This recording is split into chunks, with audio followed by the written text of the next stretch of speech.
Bismillahirrahmanirrahim. Assalamu alaikum. I'm your very own Fariha Farooq and you're watching 360 Digital English.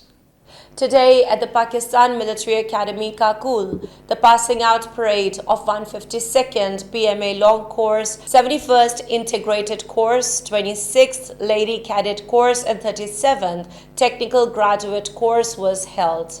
Cadets from Iraq, Palestine, Qatar, Mali, Nepal, Maldives, Sri Lanka, Yemen, Bangladesh and Nigeria also graduated.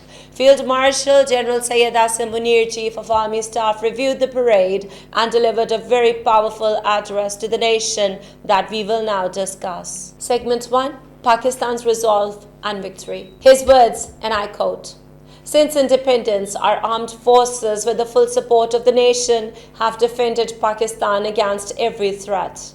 In Operation Marakai-Haq, our forces defeated the enemy, downed Rafales, and destroyed S-400 systems, demonstrating full-spectrum warfighting capability. By Allah's grace and national unity, we stood like a wall of steel and overcame an arrogant foe." He further said, "India fabricated evidence, avoided neutral investigation, and politicized terrorism, but Pakistan's professionalism earned global respect. We will never allow even an inch of our sacred homeland to fall into enemies' hands." Segment 2, Nation and Martyrs. He said, and I quote, "I salute the courage of our soldiers, sailors, airmen, women, and citizens, and their sacrifices give us freedom. You are the heirs of martyrs. Live worthy of their legacy. Our enemies seek to divide the people and the armed forces, but they will fail." Segment 3, Deterrence and Warning. He said, and I quote, "Pakistan's defense rests on credible deterrence and constant readiness. If aggression is repeated, our response will be far stronger than the enemy expects. Our extended range weapons will end India's illusion of geographical safety. The military and economic losses inflicted on the enemy would far exceed its expectation." He further added, "In a nuclear environment, there is no room for war. Resolve issues on equality and mutual respect. We will never be intimidated by rhetoric. Even the smallest provocation will be met with a decisive response. The responsibility for any escalation and its disastrous consequences for the entire region will lie squarely on India." Segment 4, Regional and Global Peace. In his words, "Pakistan has emerged as a regional stabilizer. Our relations with global and Muslim nations are stronger than ever.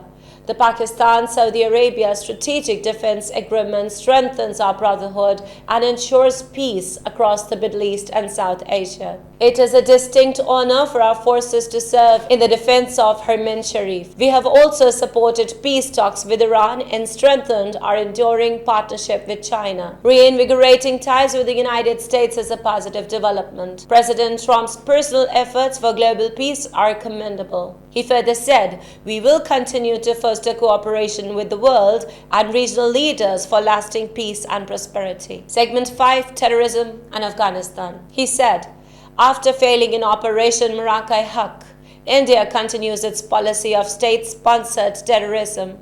Our enemy uses Fitna al-Hind and Fitna al-Khawarij as hired guns, exposing the cowardly and the hypocritical face before the world. The use of Afghan soil for terrorism against Pakistan remains deeply concerning. The Taliban regime must rein in those proxies who operate from sanctuaries inside Afghanistan. These proxies conduct heinous attacks within Pakistan. This must stop." He further added, "With the cooperation of law enforcement agencies, our armed forces and the brave people of Pakistan, especially in Khyber Pakhtunkhwa and Balochistan, this menace will also be defeated, inshallah. Just as we triumphed in conventional war, every enemy proxy will be crushed.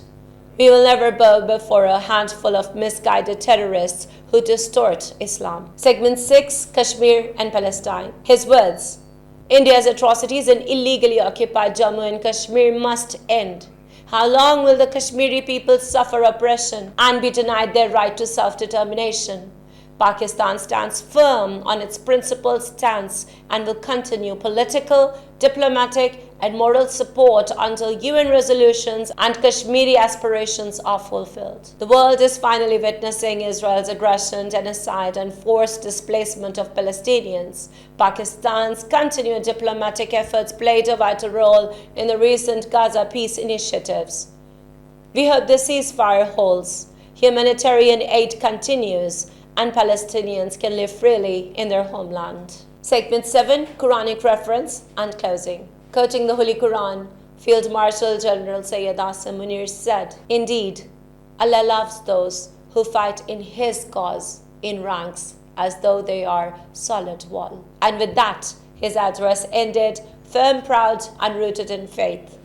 Pakistan stands united, strong in resolve, and solid in defense, and steadfast in honor. Pakistan Zindabad. Take care of yourself. Allah Hafiz.